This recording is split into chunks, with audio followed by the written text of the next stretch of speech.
وقتی که آدم در نزع جان است، از جانب الله 5 فرشته روان کرده می شود. فرشته اول وقتی می آید که جان در حلقوم رسیده است، صدا می زند، می گوید ای فرزند آدم، قوتی که در بدن داشتی کجا شد؟ امروز چقدر بی جان هستی؟ زبان برای تو کجا شد؟ الان چرا خاموش هستی؟ زن و فرزندان، خویش و نزدیکانت کجا شد؟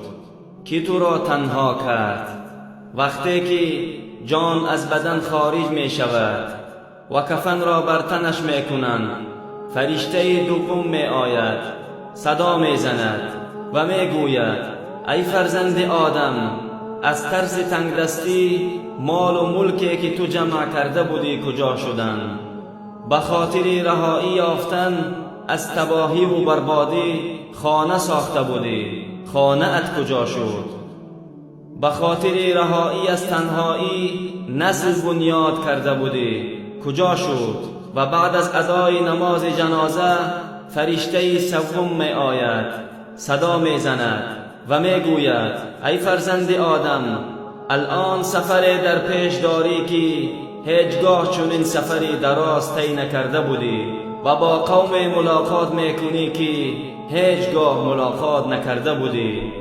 الان تو را در جای تنگ داخل می کنند که تا امروز داخل چنین جا نشده بودی. اگر الله از تو راضی است، این خوشبختی و کامیابی است برایت، و اگر الله ناراض است، این بدبختی و ناکامی است برایت. و هنگامی که در لحد می گذارند، فرشته چهارم می آید، صدا می زند، می گوید ای فرزند آدم، تو تا دیروز در بالای زمین می گشتی، الان درونش آمدی. تا دیروز در زمین گشت و گذار می کردی و می خندیدی، الان درونش آمدی و گریان هستی. دیروز در بالای زمین گناه می کردی و الان درونش نادم و شرمنده هستی. وقتی که دفن می کنند و همه اهل و عیال و دوستان می روند، فرشته پنجم می آید، صدا می زند، می گوید ای فرزند آدم، مردم تو را دفن کردند و برفتند، ولی اگر همراهت می ماندند هم برایت فایده نداشت. تو مال جمع کردی اما برای دیگران ماندی.